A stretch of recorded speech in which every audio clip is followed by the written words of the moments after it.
and against them by Octalysis. This is the place, Kala, for Tempo Storm to get a win. This is definitely Tempo Storm's map. What I want to see from them is a style of draft that doesn't require surgical execution in order to make their composition work. What we saw last game was an Anubarak and a Greymane style with an Abathur. So you look to clone and try to instantly delete somebody, and they just haven't had the amount of time with this new player in Vin to really get that sort of synergy down pat. So I want to see them play something that doesn't really require that in order to satisfy their composition. Well, we know that Dragonshire is their best map, has been for a long time. 5-0 in League, played this phase and had an amazing record earlier in Phase 1. So we know it's where they like to go. It also brings their meta back towards what they like to play, whether it's a Hanzo for Vin, whether it's a Jaina potentially coming in, but also North America, the leaders in that third melee withdrawal, something a fan can excel on. So there are a lot of options for a team like Tempo Storm on this battleground. Well, something else too is that Maiev, which Tempo has been willing to run on Dragonshire and Tomb of the Spider Queen, and with her prevalence back in what feels like the meta now, as the tournament meta continues to unfold, trying to take that away seems key for Octalysis. They're also going to ban Garrosh, and these are, it feels very targeted to what Tempo Storm has shown so far in their last few picks. I really think that Tempo, exactly as you mentioned, need to focus on that style that we've seen them just dominate this map with. The Hanzo, as you said, the Jaina, something that just they can build this composition up together, and they can control the delta. They can just really look to find fights that don't require just like that perfect execution in order to win. I think you're absolutely on the right track with that Jaina's Hanzo style. Octalysis had to be debating. Are we willing to first pick Muradin on this map, or is it gotta be Yrel? And if not, Tempo Storm, that is something that plays into the style of Tempo Storm, is having that Muradin. Caterpillar is a great initiator on this hero. They also prioritize their solo very early here with the Dahaka to control that globe. We saw Dahaka banned by Tempo Storm last game, but deciding to pick it up this time. I guess, you know, last game it made a little bit more sense, but I love the fact that Tempo would kind of just bring it back to the roots. You got Cattle on that Muradin, Glaurung on the Dahaka. I think this is a much better opener for Tempo Storm. The follow-up there is Raynor and Deckard Cain for Octalysis. Those are that's 3 S-tier picks though right there for Octalysis. Is anybody else worried about Johanna potentially being banned out and leaving Octalysis? I mean, Octalysis was the one that banned out Garrosh. Clear light. So Diablo. Yeah, Diablo would have been my bigger concern, but then again, Johanna offers wave clear, more wave clear to Octalysis, so I think it could have been either way there, but now it's Diablo seems to be the bigger threat, at least when you look at NA versus NA teams. With the win rates, he is through the roof. I think that, but the thing for me is the Diablo ban, and Johanna in particular, it gives you the wave clear. And I think that letting Johanna through is something that plays into. Justin is 1-6 on that hero so far this phase. It doesn't fit their playstyle, I think, very well right now. And for Octalysis, I just really wonder where they're going to be searching. They're the ones that banned out the Garrosh. Maybe they've got this new dynamic based around that. We'll find out soon. But Phoenix being banned out against Tempo Storm, the likes of a Hanzo and a Greymane still available. We'll have to look at these next 2 picks for Tempo Storm, but to me, the setup that Octalysis has and the fact that we've seen it already so far today, I see it just screams a Medivh and a Stitches to me as the final 2 pickups. You've got that Raynor, you've got the Deckard Cain as well. That's kind of what it looks like to me. And there's the Zeratul and Malfurion. So we're going to see Fan on that Zera, perhaps. Tempo Storm, late game scaling, lots of setup with their composition with that Dahaka. I really like what they're doing this time. Something that they have been doing more and more ever since Swoy started drafting for the squad is bringing in that Korean flair of Zeratul. Tassadar now to cross support and give wave clear, as well as Johanna, and suddenly the wave clear is definitely there for Octalysis. Last pick though, Tempo Storm brings back Sergeant Hammer. Regardless of the Johanna pick, they decide to run with this Hammer. The late game of Tempo Storm is devastating. We gotta be honest. But the fact of the matter is, Octalysis, they're the ones with that Tassadar. You can literally run it down once you hit level 20 with that hero and do some really cool stuff. The thing about the draft with Octalysis is, yes, they have objectively strong heroes when it comes to wave clear, but what do you do with the wave clear? And if you don't have a way to push forward, invading camps is, you can walk in, but can you do anything with it? Can you push into a Hammer? You don't have the aggressive heroes to initiate fights. You do have the Yrel, but is Raynor and Tassadar enough to follow up on that to say, hey, look, we can kill one target. We can blow up this front line. I don't know if it's going to be their early game, and I just think that they are going to struggle if they do allow that Sergeant Hammer to get to the late game, and we know that Tempo Storm on this battleground, that mid to late game, is where they thrive. I don't know if they'll do it. But if there's one team in North America who runs Falling Sword, it's Octalysis. One and done, I think, but you can dream. I have asked them about it before. They said that they've never given me a definitive yes or no, so I mean, it's still always on the table. Well, there you have it. Draft for possibly Tempo Storm's last game in this tournament. Let's see if they can take us to Game 3. Well, we can certainly hope. The last game, I have to admit, from Tempo Storm's perspective, was a bit of a letdown. But right now, I hope that on Dragonshire, we're going to see a very different performance from them. I would agree. I really want to see them bring us to a Game 3. I want to see what this team can do. They did so well at the mid-season brawl, but they've come into this in second seed, and now they come into this match struggling right off the bat. Octalysis, though, really putting on a show for us. Yeah, they definitely do. But now heading into Dragonshire, we're seeing Tempo Storm with that Zeratul. We're seeing a lot of potential aggression on their end. They once more rely on to Hammer, a hero that they think is extremely powerful in the current game here on so many maps. But we're starting with Prismaticism to the left side on Reyna. We have Draded in this second game on Tacita. Justin, on the other hand, of the front line with Johanna Butts himself on Deckard Kane. And Goku, last but not least, on Ural for Team Octalysis. And with their backups against the wall, trying not to get eliminated, it's Tempo Storm with Glaurung playing on the Dahaka. Muradin being played by Cattle, Fan playing the Zeratul, Vin on Sergeant Hammer, and June is playing the Malfurion. June definitely was the best GF of the tournament so far. I thought Mopsy with the banana was already strong, but yeah, June is just a little bit too powerful there. Banana guns. Agree, it's so good. As we already see, Vin sieging up. Eats a little bit of damage from Frizz, who makes the most out of the Tastar shield to actually trade effectively. And already we have a bit of aggression happening here, but a good drag happening from Glaurung as he moves in and tries to put the front line of Octalysis under pressure. Ideally, of course, in tower range. Not quite really pulling that off, but I really want to see how this game is now going to shape up. We have the global for Tempo Storm, we have a Hammer composition, and you have that Zeratul factor. So there's a lot of threats that we see on Tempo Storm's side that they can now use to either pressure the lanes, push them out, pressure structures, or even in the late game, just simply play around the global and try to control the macro aspect of the map. So normal Deckard Kane build this time. Nothing out of the ordinary, no stacks on Scroll of Identify. Sticking with that regular Sapphire, which of course with Reyna racing the hole is going to be monstrous. Hammer being forced to pull back, already eating a little bit of damage. As Muradin, he's just rotating around, getting stacks on that perfect storm. Exactly. Once again, we're having perfect storm taken here. It's something that we see a lot in the North America side, but even in Europe, the talent has seen a lot of higher pick rate than it did in phase 1, for example. As we see the rotations on the map, we actually going to have a quick pause coming in for the two teams. And overall, in terms of phase, we're pretty even in terms of experience for the moment. No kills, just a simple start here. Although, something worth pointing out, already 205 on the Psionic Synergy coming in here for Tacita. Yeah, just as I'm about to die for some reason. Like, I'm not quite sure what that was, but... That was out of nowhere. Yeah, exactly. Yeah, but within the game, the point that I just wanted to make as that happened is that we had a bit of an adjustment in the Muradin build, because traditionally what we received from Muradin was more survive through everything. Go for that third wind, try to be in a game where you can eat a lot of poke and then just move out of the fight, move back in. Have a lot of auto attack as you go into your block. But lately we see more of that Korean approach reflected in North America and in Europe, where you go for the extra stacking process. That really helps you to get these burst kills in the teams are oftentimes looking for in the current meta. Don't need to heal against no damage if your opponents aren't dead.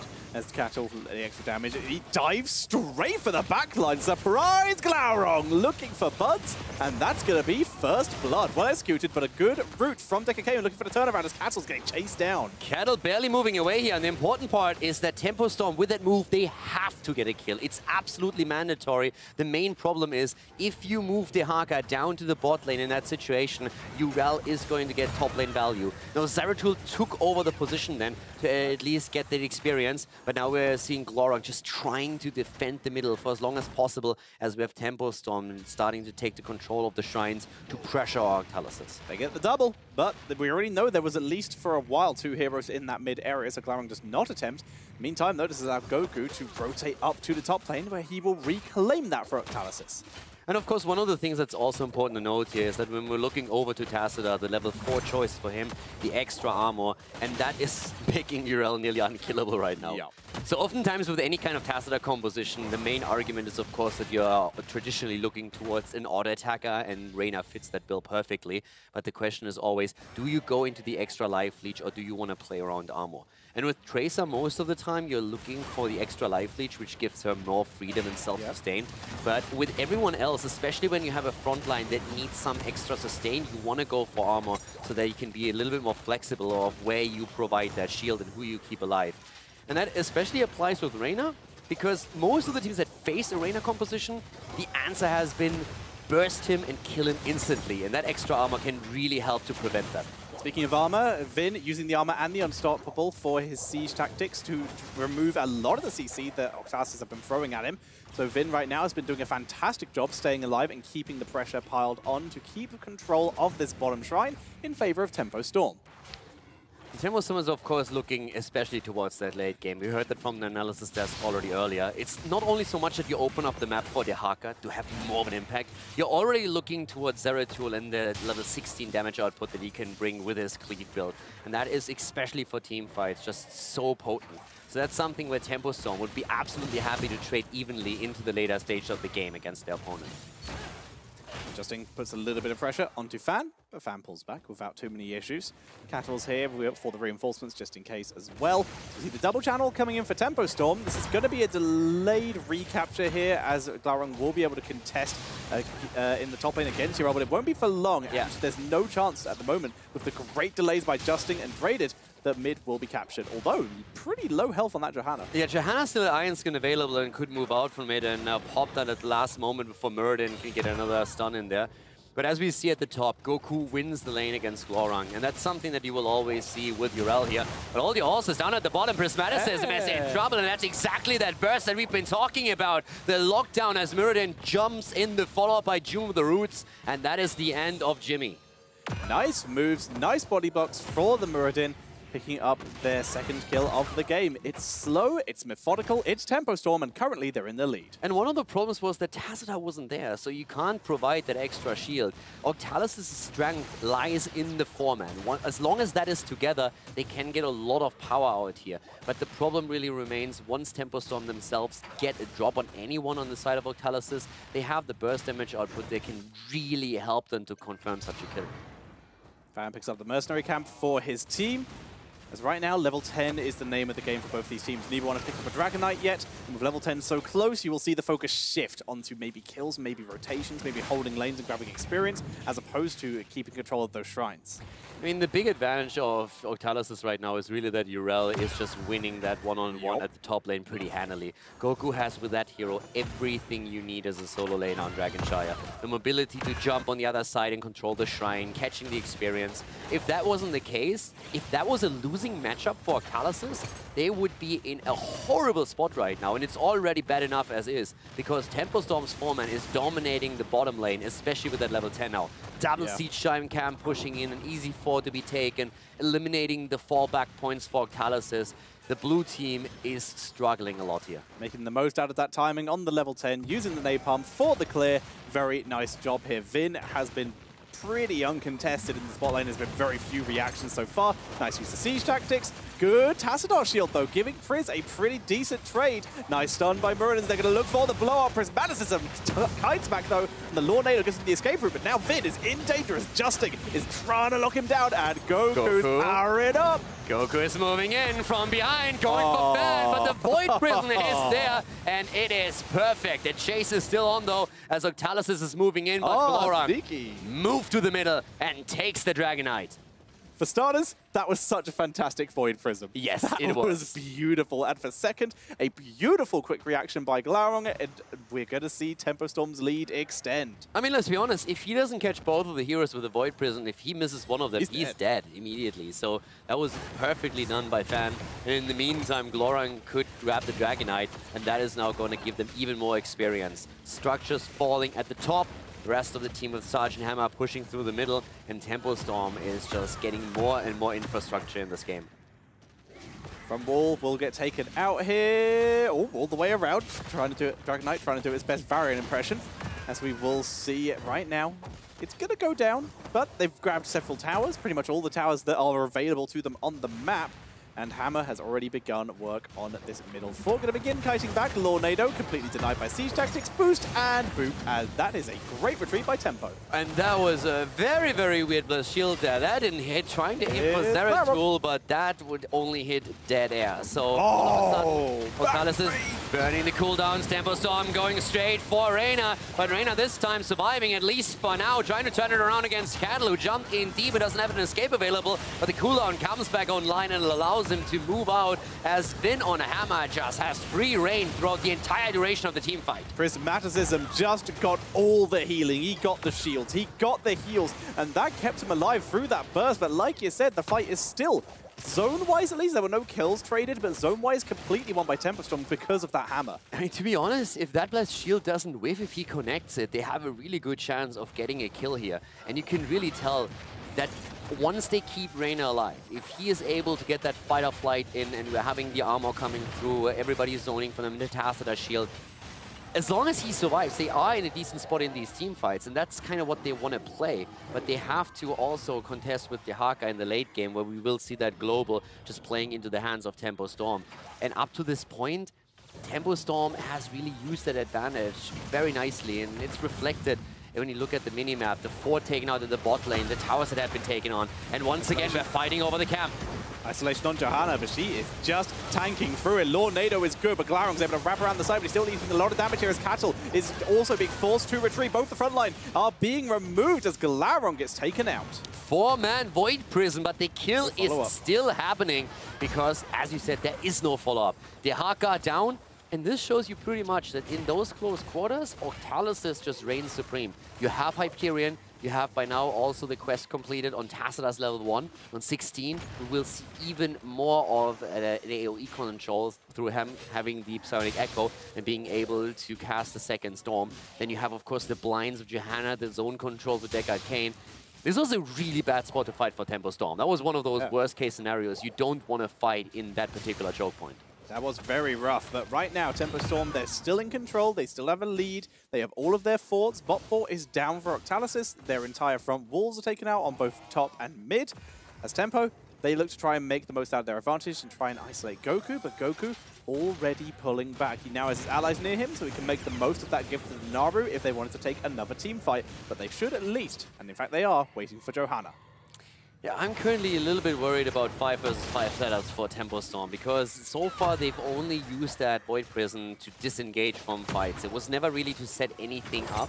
And if Octalysis can keep Reyna alive in the initial engagement, that draft is actually very, very powerful with what they have here in the 5 versus 5 setup. But now it gets split again. Johanna forced to pop the Iron Skin here to move out. A big, strong 4-man on the side of Tempo Storm moving through, but here comes Octalysis there. They're trying to flank again. Can't find the angle though. Cattle having absolutely none of it. Bodying for Vin, who drops a little bit of damage onto Justin. Goku a little bit short on his jump, but immediately Divine Steeds and gets out.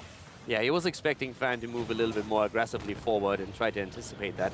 Didn't quite work out for him, but Octalysis is still demanding the respect here in the mid lane. And they're starting to rotate Urel down to deal with the push that we're seeing from Glaurung. Nice. Good interrupt, and all of a sudden we're seeing Glaurung again in trouble, and that's a lot of it as the rest of the team is rotating in. When will Tunnel be up? It should have been on the 10-second cooldown. Is it good? No way. Oh, isolates, burrows, and Tunnel. Nope. Yeah. After the initial interrupt, that was really well done by Goku. They had no chance. And we already saw heroes moving straight down to the bot lane, claiming one of the shrines, denying the Dragon Knight a bit for Tempo Storm, confirming the kill, and now they can move into the middle again. But those are exactly the kills that they need to get. If they see the Haka moving in too deep and tunneling out too late, that interrupt through Urel is all that you need to get a kill. And as the death timers increase, that is giving you more control over the map. Prismaticism plays aggressively onto the opponent's Siege Giant camp, decides against it, it's forced back as Cattle also piles on some pressure of his own, but quick Dwarf Toss with Dwarf Launch at level 16 is able to escape. 30 stacks, by the way, on the level 1 on Perfect Storm for Muradin. So he's really starting to get some of that burst damage in, an extra 150 damage now on the Storm Bolt. And talking about the Storm Bolts, moving in deep here to try and set one up against Tacita, but Prismaticism with an immediate dimensional shift, as Octalysis is waiting for level 16. They don't want to fight a Talon down. Johanna has not been as lucky with Subdue, unable to stack that yet. It's one of the hardest talents in the game to stack up. But there's always that potential. It's a very melee-heavy comp outside of that Sergeant Hammer and that Malfurion. 16 is in, and that's another really important talent when we're talking about Reyna as well. Paint Them Red is going to help him to stay alive a lot longer through that penetrating round. But of course, we have that Void Slash for Zeratul that we've highlighted a bit earlier. Here comes the engage. Isolation is in. The Haka moved into the fight. Lornado is through as the teams are starting to exchange cooldowns. Goku actually dropped the lowest out of pretty much everyone there. Is forced to back up a bit, rejoin his team. Nice knockback from Vin. Shuts down the engage of Goku. As both these teams trading blows. Great knockback on Fan as he tries to get the trade, but he's able to wormhole out still. As a big dive in coming in from Cattle. They're trying to set it up. Stun onto Raider. Can they take him down? Justice in a trouble, so is Prisma. They need to be careful here. The scroll comes through, but at the same time, we're seeing the Void Prison, and that's the end of Johanna. Down she goes. Tempo Storm with the kill, and they're looking for a second one. Urel diving in deep, popping the undefender here, but already Cattle is moving into the backline again and trying to get the kill against Kane, and he goes down. The support eliminated, and the double kill for Tempo Storm. Goku's out. He doesn't want to get taken out at all here as we see Glaurung has already moved up top. They want to take this Dragon Knight. And they're also moving down to the bottom of the map to grab the Night Camp at the same time. Octalysis is responding in kind though. They're at least attempting to send a camp through the top lane. But at this point, they definitely need to hurry. They cap it early, but we see the same now from Tempo Storm at the bot lane. So big push through the bottom of the map. Camp plus Dragon Knight, they are definitely aiming for keep. Goku's not coming down for this defense yet. He knows he has a little bit of time for that Dragon Knight to walk. They're probably going to try and time with the Bruiser camp. As you can see now, he stopped moving. He will be porting back to his team and will arrive pretty much in time to help with this defense. And this is a really dangerous situation for Octalysis. If you move in a straight line in a 5 versus 5 with Hammer, it's difficult for Octalysis to break through here, with that Dragon Knight also, of course, being a huge factor. The defense is there. We still have Hyperion up. There's a couple of good tools available for Octalysis to at least try and defend and push them back early. Finn beats the root. He's tanking through. What a drag from Glaurung, but no one's in position. Priz, once again, able to pull back. Vin needs a little bit of a zoning Lornado. I like the across Lornado there. Really nice defense through the wave clear. The camp is already gone, and now another minion wave is about to push in. But Tempo Storm is already going in, trying to make sure that they at least get a keep out of this. They were hoping for even more with a kill, but it looks like Octalysis can even defend that, pushing them back early. Great defense by them, and they are trying to see if they can maybe even chase them down to get a kill here. Glaurung's looking for a kill in the backline as well, so they do a huge amount of damage to the Murder. Going to try and take him down as Vin is already piecing out. Glaurung is going to use a drag onto Goku to prevent the chase onto his team. We see Tranquility from over the wall, and Vin dropping huge amounts of damage onto Justing as a great move by Cattle, leaving over the wall to make himself a little bit safer as Zeratul trades for Deckard. Zeratul goes down, so does Muradin, and they're trying for more. Justing is a bit low, but he has the Iron Skin to use it. Glaurung is dead. It's a triple kill, a 3-4-1 as Octalysis is chasing down Tempo Storm and turns the tide of the battle.